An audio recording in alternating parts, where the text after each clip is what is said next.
Assalamualaikum warahmatullahi wabarakatuh. Kami dari kelompok 1 PKN Bab Negara dan Konstitusi akan mempresentasikan hasil diskusi kami dengan beranggotakan saya Ivan Setiawan NIM 64, sebelah saya Gigi Sledi NIM 67. Saya Pravina Ramasari NIM 63. Saya Fairuz Sumadinda NIM 55. Saya Nabila Salsabila NIM 69. Sini saya mau menjelaskan tentang bab negara dan konstitusi. Yang pertama, apa itu negara? Menurut kalian apa itu negara?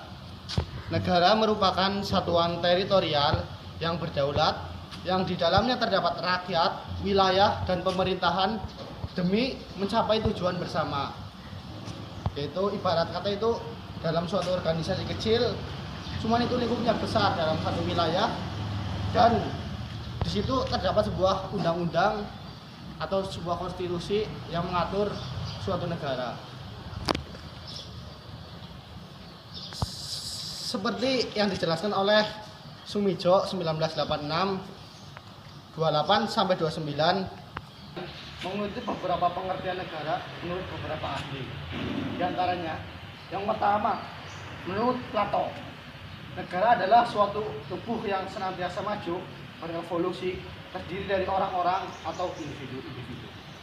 Yang kedua, menurut Grotius atau Hugo de Groot, negara diibaratkan status perkakas yang dibikin manusia untuk melahirkan keberuntungan dan kesejahteraan umum. Sedangkan menurut Thomas Hobbes, negara adalah suatu tubuh yang dibuat oleh banyak orang yang masing-masing berjanji akan memakainya menjadi alat untuk keamanan dan perlindungan bagi mereka.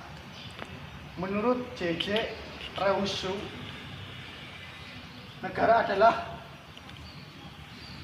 perserikatan dari rakyat bersama-sama dan melindungi, mempertahankan hak masing-masing diri dan harta benda anggota-anggota dari setiap manusia tersebut agar mereka tetap hidup bebas dan merdeka. Menurut Karl Marx, negara adalah suatu alat kekuasaan bagi manusia atau penguasa untuk menindas kelas manusia yang lain. Sedangkan menurut Freud, negara itu suatu persekutuan hukum yang menempati suatu wilayah untuk selama-lamanya dan dilengkapi dengan suatu kekuasaan tertinggi untuk menyelenggarakan kemakmuran rakyat dan yang lainnya. Menurut Logeman, negara adalah suatu organisasi kemasyarakatan yang mempunyai tujuan dan kekuasaannya mengatur serta menyelenggarakan suatu masyarakat.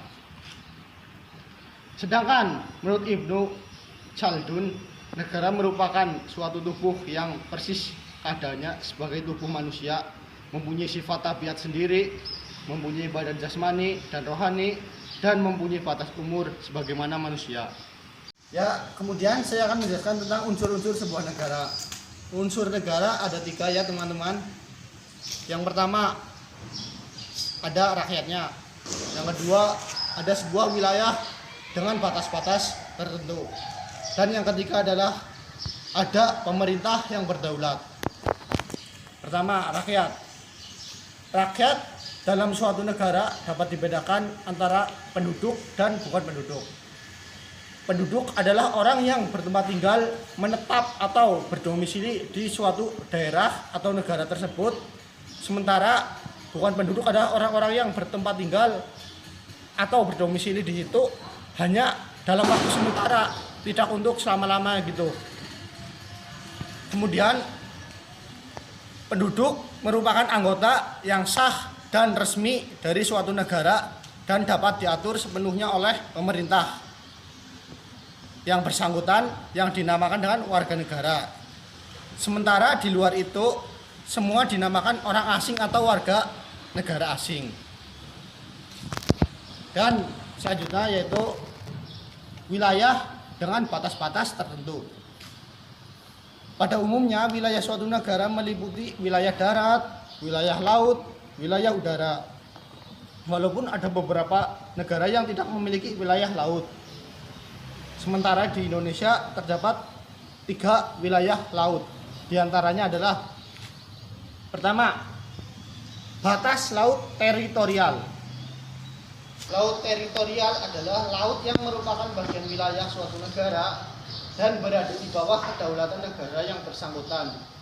Batas laut teritorial Indonesia adalah 12 mil yang dihitung dari garis dasar, yaitu garis yang menghubungkan titik-titik terluar dari pulau-pulau terluar Indonesia, di mana jarak dari satu titik ke titik yang lain tidak boleh lebih dari 200 mil. Batas landas kontinen. Batas landas kontinen adalah dasar lautan, baik dari segi geologi maupun geomorfologi, merupakan kelanjutan kontinen atau benuanya. Batas landas kontinen dari garis dasar tidak tentu jaraknya. Paling jauh adalah 200 mil. Jikalau ada dua negara atau lebih yang menguasai lautan di atas landas kontinen, maka batas landas kontinen negara-negara itu ditarik sama jauhnya dari garis dasar. Masing-masing kewenangan suatu negara dalam landas kontinen adalah kewenangan untuk memanfaatkan sumber daya alam yang terdapat di dalam dan di bawah wilayah landas kontinen tersebut. Kemudian batas zona ekonomi eksklusif atau kita singkat dengan ZEE. Zona ekonomi eksklusif disahkan di Indonesia sesuai Undang-Undang Nomor 5 Tahun 83. Batas zona ekonomi eksklusif atau ZEE adalah 200 mil dari garis dasar ke arah laut bebas. Kewenangan negara di wilayah ZEE adalah kewenangan memanfaatkan sumber daya baik di laut maupun di dasar laut itu sendiri. Kemudian yang ketiga yaitu pemerintah yang berdaulat. Pemerintah yang berdaulat adalah pemerintah yang mempunyai kekuasaan tertinggi, kekuasaan yang tidak berada di bawah kekuasaan lain. Kedaulatan negara dapat diartikan sebagai kedaulatan ke dalam dan kedaulatan keluar. Kedaulatan ke dalam adalah kedaulatan tertinggi untuk mengatur rakyatnya di wilayah negara itu sendiri. Sedangkan kedaulatan keluar adalah kekuasaan tertinggi yang harus dihormati oleh negara-negara lain. Maksudnya adalah kekuasaan tertinggi di mana negara-negara lain itu menghormati negara Indonesia kita ini. Kemudian kedaulatan memiliki sifat-sifat sebagai berikut. Yang pertama yaitu asli atau tidak diturunkan dari kekuasaan lainnya. Yang kedua tertinggi, dalam arti tidak ada kekuasaan lain yang lebih tinggi yang dapat membatasi kedaulatan tersebut. Kemudian yang ketiga yaitu abadi atau kekal, dalam arti keberadaannya tetap atau tidak berubah gitu. Yang keempat tidak dapat dibagi, dalam arti hanya ada satu kekuasaan tertinggi saja dalam negara. Kemudian saya akan menerangkan tentang tujuan dari negara. Secara umum dapat diartikan bahwa tujuan setiap negara adalah mewujudkan kebahagiaan, keamanan, kenyamanan, serta kesejahteraan bagi rakyatnya di dalam negara tersebut. Walaupun kenyataannya banyak juga pemerintah yang bertindak sewenang-wenang terhadap rakyatnya demi kemakmuran pemerintah itu sendiri. Berdasarkan teori tujuan negara, dapat beberapa teori tentang arti dari tujuan negara menurut Nanning 1983 halaman 28 di antaranya. Yang pertama adalah teori kekuasaan dengan tokohnya Sangyang, Niccolo Machiavelli, dan Franz Nietzsche. Menurutnya tujuan negara adalah untuk mencapai kekuasaan itu sendiri, tetapi kekuasaan itu hanya merupakan alat belaka untuk mencapai tujuan negara yang sebenarnya, yakni kebesaran dan kehormatan negara itu. Kemudian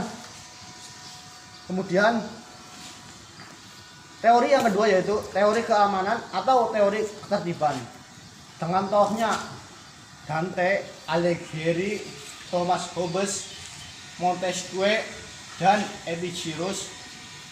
Menurut Dante, negara adalah kekuasaan yang hanya sekedar alat untuk mencapai tujuan yang lebih tinggi, yaitu ketertiban, keamanan, dan kebahagiaan demi mencapai perdamaian dunia. Sedangkan menurut Hobbes, negara adalah alat untuk memperdamaikan unsur yang menjadi hakikat tujuan negara agar negara itu damai. Sedangkan menurut Montesquieu, negara hanya sebagai alat yang dibuat manusia untuk melindungi dirinya sendiri dari segala ancaman dan bahaya. Dan sedangkan menurut Epicurus, tujuan negara untuk menjamin keamanan, ketertiban, kepastian hidup segenap warga negara tersebut. Kemudian yang ketiga yaitu teori kemerdekaan. Dengan tokohnya Immanuel Kant, Herbert Specht, John Bodin menyatakan bahwa tujuan negara adalah untuk memperoleh banyak kebebasan dan kemerdekaan. Yang dimaksud dengan banyak kebebasan dan kemerdekaan adalah rakyatnya memiliki kebebasan untuk melakukan suatu hal dan kemerdekaan tidak ditekan oleh bangsa lain atau negara lain. Kemudian yang selanjutnya adalah teori kesusilaan. Menurut pendapat Plato, negara bertujuan untuk memajukan kesusilaan manusia baik sebagai perorangan maupun sosial. Maksudnya yaitu kesusilaan itu penghargaan diri, kesusilaan kayak terdapat dalam norma-norma yang bertujuan untuk mensusilakan dirinya sendiri atau mensusilakan masyarakat lainnya. Terus selanjutnya yaitu teori kebahagiaan. Menurut Montesquieu, tujuan negara adalah tetap memiliki wilayah yang akan dimanfaatkan oleh masyarakat sehingga mereka bisa hidup tentram dan bahagia. Yang nomor 6 yaitu teori keadilan. Menurut Thomas Aquinas, bahwa kekuasaan dan hukum negara itu hanya berlaku selama ia mewujudkan keadilan untuk kebaikan bersama masyarakat seperti yang dikehendaki oleh Tuhan. Dan yang terakhir yaitu teori kesejahteraan. Negara bertujuan untuk mewujudkan kesejahteraan umum. Kemudian tujuan negara Republik Indonesia ini adalah menurut UUD tahun 45 berdasarkan alinea yang keempat, yaitu pertama, melindungi segenap bangsa Indonesia dan seluruh tumpah darah Indonesia. Yang kedua, memajukan kesejahteraan umum. 3, mencerdaskan kehidupan bangsa. 4, ikut melaksanakan ketertiban dunia yang berdasarkan kemerdekaan, perdamaian abadi, dan keadilan sosial. Berdasarkan dalam firman Quran surat An-Nisa ayat 59, Allah Subhanahu wa taala telah berfirman, A'udzubillahi minasyaitonirrajim. Bismillahirrahmanirrahim. Ya ayyuhalladzina amanu atti'ullaha wa atti'ur rasuli wa ulil amri minkum. Wa in taza'tum fi syai'in farudduhu ilallahi wa rasuli in kuntum tu'minuna billahi wal yaumil akhir. Dzalika khairu wa ahsanu ta'wila. Yang artinya, hai orang-orang yang beriman, taatilah Allah dan taatilah Rasulullah dan ulil amri di antara kamu. Kemudian, jika kamu beriman pendapat tentang sesuatu, maka kembalilah ia kepada Allah atau Al-Quran dan Rasul atau sunnahnya. Jika kamu benar-benar beriman kepada Allah dan hari kemudian, yang demikian itu lebih utama bagimu dan lebih baik akibatnya. Nah, Asbabun Nuzul surat An-Nisa ayat 59 diriwayatkan oleh Bukhari dengan ringkas dan lain-lain yang bersumber dari Ibnu Abbas. Akan tetapi, menurut Imam Ad-Dawi, riwayat tersebut hanyalah menggunakan nama Ibnu Abbas. Dikemukakan bahwa turunnya ayat ini Quran surat An-Nisa ayat 59 berkaitan dengan Abdullah bin Huzaifah bin Qais ketika diutus oleh Nabi Shallallahu Alaihi Wasallam memimpin suatu pasukan. Di saat Abdullah marah-marah kepada pasukannya ia menyalakan api unggun, lalu memerintahkannya pasukannya untuk terjun ke dalamnya. Pada waktu itu, sebagian menolak dan sebagian lagi hampir menerjunkan diri ke dalam api. Sekiranya ayat ini turun sebelum peristiwa Abdullah, mengapa ayat ini dikhususkan untuk menanti Abdullah bin Hudzaifah, sedangkan pada waktu lainnya tidak? Dan sekiranya ayat ini turun sesudahnya, maka berdasarkan hadis yang telah mereka ketahui, yang wajib ditaati, itulah ada di dalam makruh atau kebaikan. Jadi tidak pantas dikatakan kepada mereka mengapa mereka tidak taat. Dalam kandungan ayat surat An-Nisa ayat 59, dari terjemahan surat An-Nisa ayat 59 di atas, ketika kita dapat mengambil beberapa intisari pelajaran yang sangat berharga mengenai berbangsa dan bernegara. Pertama, kita diwajibkan untuk menjalankan perintah Allah yang telah diwahyukan melalui Al-Quran. Kita diperintahkannya untuk tetap terus berpegang teguh kepada Al-Quran dan menjadikannya sebagai landasan dan perilaku kita khususnya dalam konteks ini, yaitu berbangsa dan bernegara. Karena Al-Quran merupakan primary core dari segi permasalahan. Dalam nilai-nilai Al-Quran, konsep berbangsa dan bernegara, kita dianjurkan untuk menaati Rasulullah yang telah membimbing kita melalui ajaran-ajarannya. Salah satunya adalah sunnah yang merupakan perkataan, perbuatan, dan di diamnya Nabi atas suatu perkara. Sunnah dan kaitannya dengan Al-Quran merupakan sumber hukum kedua setelah yang mempunyai banyak fungsi, salah satunya adalah Al-Quran. Selanjutnya yaitu pengertian konstitusi. Apa sih itu konstitusi? Konstitusi berasal dari istilah Prancis, constituer, yang artinya membentuk. Pemakaian istilah konstitusi dimaksudkan untuk pembentukan suatu negara, untuk menyusun dan menyatakan suatu negara. Konstitusi itu berarti pula peraturan dan mengenai pembentukan negara. Istilah konstitusi bisa dipersamakan dengan hukum dasar atau undang-undang dasar. Dalam kehidupan sehari-hari, kita menerjemahkan kata konstitusi dengan undang-undang dasar. Istilah tersebut menerapkan terjemah dari istilah bahasa Belanda. Menurut Van Apeldoorn, memang berbeda konstitusi atau konstitusi memuat baik yang tertulis maupun yang tidak tertulis. Hal ini sesuai praktik ketatanegaraan besar negara dunia termasuk juga Indonesia. Nah, beberapa pengertian konstitusi menurut beberapa ahli hukum tata negara antara lain. Menurut Usep, konstitusi merupakan salah satu dari dihasilkan oleh badan berwenangan di samping undang-undang dan lainnya. Nah, konstitusi menurut K.J. Wolf itu undang-undang dasar atau konstitusi adalah undang-undang yang tertinggi dalam suatu negara memuat dasar-dasar seluruh sistem negara. Selanjutnya yaitu kedudukan konstitusi. Konstitusi menepati kedudukan yang sangat penting dalam kehidupan ketatanegaraan suatu negara karena konstitusi menjadi barometer kehidupan bernegara dan berbangsa yang syarat dan bukti sejarah perjuangan para pendahulu.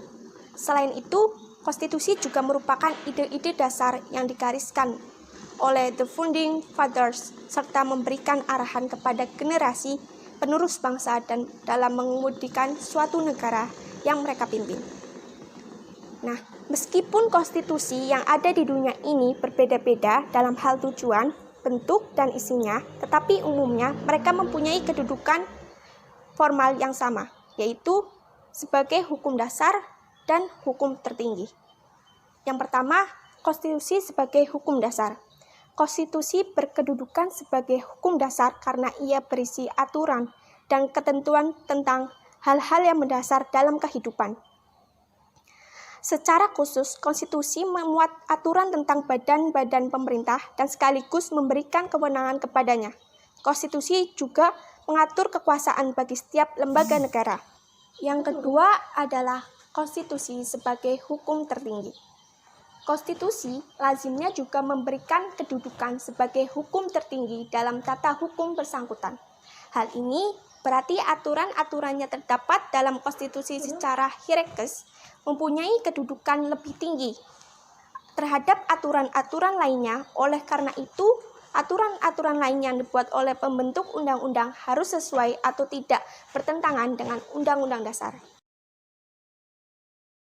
Gagasan konstitusi menyatakan bahwa konstitusi di suatu negara memiliki sifat membatasi kekuasaan pemerintah dan menjamin hak-hak dasar warga negara. Sejalan dengan sifat membatasi kekuasaan pemerintah, maka konstitusi secara ringkas memiliki 3 tujuan. Yang pertama, memberi pembatasan sekaligus pengawasan terhadap kekuasaan politik. Yang kedua, melepaskan kontrol kekuasaan dari penguasa itu sendiri. Dan yang ketiga, memberi batasan-batasan ketetapan bagi para penguasa dalam menjalankan kekuasaannya. Selain itu, konstitusi negara bertujuan menjamin pemenuhan hak-hak dan warga negara. Konstitusi negara memiliki fungsi sebagai berikut. Yang pertama, fungsi penentu dan pembatas kekuasaan negara.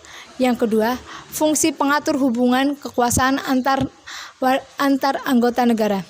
Yang ketiga, fungsi pengatur hubungan kekuasaan antar warga negara dengan warga negara lain.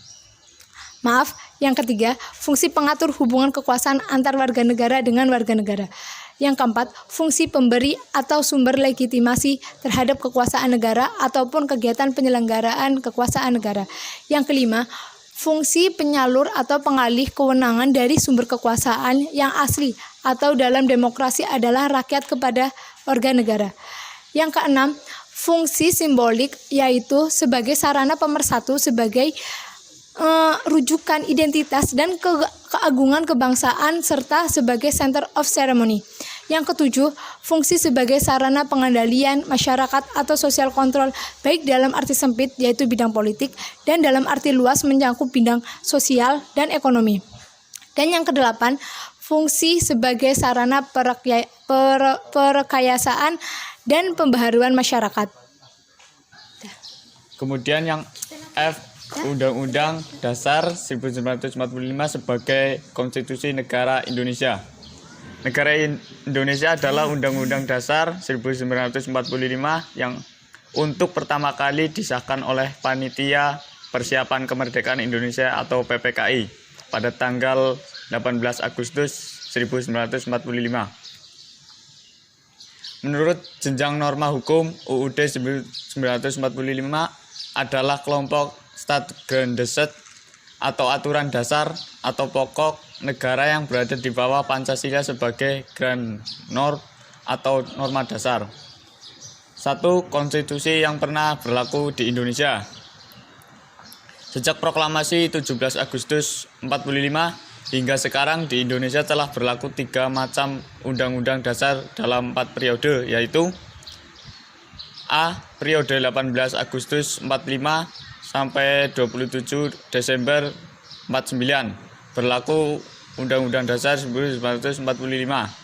Yang kedua, periode 27 Desember 49 dan 17 Agustus tahun 50 berlaku Undang-Undang Dasar RIS.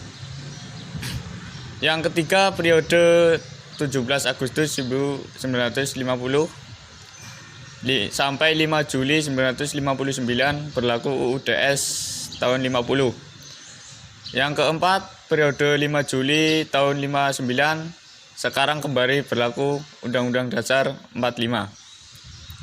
Khusus untuk periode keempat berlaku UUD 45 dengan pembagian berikut. Yang pertama, UUD 45 yang belum diamandemen. Yang kedua, UUD 45 yang sudah diamandemen. Kemudian amandemen tersebut adalah yang ke-1, amandemen pertama pada sidang umum MPR disahkan 19 Oktober 99. Yang kedua, amandemen kedua pada sidang MPR disahkan 18 Agustus tahun 2000. Yang ketiga, amandemen ketiga pada sidang tahunan MPR disahkan pada 10 November tahun 2001. Yang keempat, amandemen keempat pada sidang tahunan MPR disahkan 18 Agustus 2002. Adanya badan konstitute yang akan menyusun Undang-Undang Dasar tetap sebagai pengganti dari UUDS 1950. Pada tanggal 5 Juli tahun 59, Presiden Soekarno mengeluarkan dekret yang isinya yang pertama, menetapkan pembubaran konstitute. Yang kedua, menetapkan berlakunya UUD 45 dan tidak berlakunya lagi UUD 50 tahun 50. Yang ketiga, pembentukan MPRS dan DPAS. Dengan ketetapan dekret Presiden 5 Juli tahun 59 tersebut, maka sejak 5 Juli 59 UUDS dinyatakan tidak berlaku lagi. Sejak saat itu berlaku kembali UUD Negara Republik Indonesia 18 Agustus tahun 45 yang dalam dekret Presiden disebut UUD 1945. UUD 45 berlaku dari tanggal 5 Juli 59 sebagai tahun sampai tahun 1999. UUD 45 ini berlaku pada dua masa pemerintahan, yaitu yang pertama masa pemerintahan Presiden Soekarno dari tanggal 5 Juli tahun 59 sampai tahun 66. Yang kedua masa pemerintahan Presiden Soeharto dari tahun 66 sampai tahun 98. Yang kedua, proses amandemen UUD 1945. Artinya perubahan, mengamandemen artinya mengubah atau mengadakan perubahan. Istilah amandemen sebenarnya merupakan hak, yaitu hak parlemen untuk mengubah atau mengusulkan perubahan rancangan undang-undang. Istilah perubahan konstitusi itu sendiri mencakup dua pengertian. Yang pertama, amandemen konstitusi atau constitutional amendment. Yang kedua, pembaruan konstitusi atau constitutional reform. Dalam hal amandemen konstitusi, perubahan yang dilakukan merupakan anendum atau sisipan dari konstitusi yang asli. Jadi, konstitusi yang asli tetap berlaku, nilai-nilai lama dalam konstitusi asli yang belum berubah masih tetap eksis. Undang-Undang 45 sebagai konstitusi atau sumber hukum negara Republik Indonesia juga harus mampu menyesuaikan dengan perkembangan dan tuntunan. Tentang perubahan UUD dinyatakan pada pasal 37 Undang-Undang Dasar 45 sebagai berikut. 1. Usul perubahan pasal-pasal Undang-Undang Dasar dapat diagendakan dalam sidang MPR apabila diajukan oleh sekurang-kurangnya 1/3 dari jumlah anggota Majelis Permusyawaratan Rakyat atau MPR. Yang kedua, setiap usul perubahan pasal-pasal Undang-Undang Dasar diajukan secara tertulis dan ditunjukkan dengan jelas bagian yang diusulkan untuk diubah beserta alasannya. Yang ketiga, untuk mengubah pasal-pasal Undang-Undang Dasar, sidang Majelis Permusyawaratan Rakyat dihadiri oleh sekurang-kurangnya 2 atau 3 dari jumlah anggota MPR. Yang keempat, khusus mengenai bentuk negara Kesatuan Republik Indonesia tidak dapat dilakukan perubahan. Perubahan atau amandemen terhadap UUD 45 dilakukan pertama kali oleh MPR pada sidang umum MPR tahun 99 dan mulai berlaku sejak tanggal 19 Oktober tahun 99. Amandemen atas UUD 45 dilakukan oleh MPR sebanyak 4 kali. Dengan demikian, UUD 45 telah mengalami 4 kali perubahan, yaitu sebagai berikut. Yang pertama, amandemen pertama terjadi pada sidang umum MPR tahun 99, disahkan 19 Oktober tahun 99. Yang kedua, amandemen kedua terjadi pada sidang tahunan MPR, disahkan 18 Agustus tahun 2000. Yang ketiga, amandemen ketiga terjadi pada sidang tahunan MPR, disahkan 10 November 2001. Yang keempat, amandemen keempat terjadi pada sidang tahunan MPR, disahkan 10 Agustus tahun 2002. MPR dalam sidang tahunan tahun 2002 kembali mengeluarkan putusan mengenai UUD 45 dengan perubahan yang kemudian dikenal dengan perubahan keempat. Pada perubahan keempat ini yang diamandemen sebanyak 13 pasal serta 3 pasal aturan peralihan dan 2 pasal aturan tambahan. Dengan cara amandemen ini, UUD 45 yang asli masih tetap berlaku. Hanya beberapa ketentuan yang sudah diganti dianggap tidak berlaku lagi. Yang berlaku adalah ketentuan-ketentuan yang baru. Naskah perubahan merupakan bagian yang tak dipisahkan dari UUD Negara Republik Indonesia tahun 45. Dengan demikian naskah UUD 45 kita terdiri atas 1. Naskah asli UUD 45.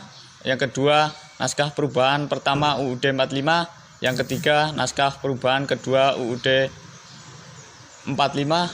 Yang keempat, naskah perubahan ketiga UUD 45. Yang kelima, naskah perubahan keempat UUD 45. Selanjutnya, perubahan Undang-Undang Dasar Negara Republik Indonesia tahun 1945 dilakukan oleh MPR atas persetujuan Presiden Insinyur Soekarno dalam rapat PPKI pada tanggal 18 Agustus 1945. Dasar pemikiran yang melatar belakangi dilakukannya perubahan Undang-Undang Dasar Negara Republik Indonesia tahun 1945 antara lain: A. Undang-Undang Dasar Negara Republik Indonesia tahun 1945 membentuk struktur ketatanegaraan yang bertumpu pada kekuasaan tertinggi di tangan MPR. B. Undang-Undang Dasar Negara Republik Indonesia tahun 1945 memberikan kekuasaan yang sangat besar kepada pemegang kekuasaan eksekutif atau presiden. Yang C. Undang-Undang Dasar Negara Republik Indonesia tahun 1945 mengandung pasal-pasal yang terlalu luas sehingga dapat menimbulkan salah tafsir. Yang D. Undang-Undang Dasar Negara Republik Indonesia tahun 1945 terlalu banyak memberikan kewenangan terhadap kekuasaan presiden. Yang E. Rumusan Undang-Undang Dasar Negara Republik Indonesia tahun 1945 tentang semangat penyelenggaraan negara belum cukup didukung ketentuan konstitusi yang memuat aturan dasar tentang kehidupan yang demokratis, supremasi hukum, pemberdayaan rakyat, dan penghormatan HAM dan otonomi daerah MPR RI 2012-9-11. Yang keempat, tujuan perubahan Undang-Undang Dasar Negara Republik Indonesia tahun 1945 antara lain: 1. Menyempurnakan aturan dasar mengenai tatanan negara dalam mencapai tujuan nasional yang tertuang dalam pembukaan UUD 1945 dan memperkokoh NKRI berdasarkan Pancasila. Yang kedua, menyempurnakan aturan dasar mengenai jaminan dan melaksanakan kedaulatan rakyat, serta memperluas partisipasi rakyat agar sesuai dengan paham demokrasi. Yang ketiga, menyempurnakan aturan dasar mengenai jaminan dan perlindungan HAM. Yang keempat, menyempurnakan aturan dasar penyelenggaraan negara secara demokratis dan modern. Yang kelima, menyempurnakan aturan dasar mengenai jaminan konstitusional dan kewajiban negara.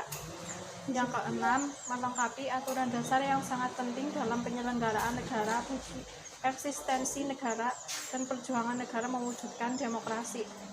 Yang ketujuh, menyempurnakan aturan dasar mengenai kehidupan bernegara dan berbangsa sesuai dengan perkembangan aspirasi, kebutuhan, serta kepentingan bangsa dan negara Indonesia, sekaligus mengakomodasi kecenderungan untuk kurun waktu yang akan datang.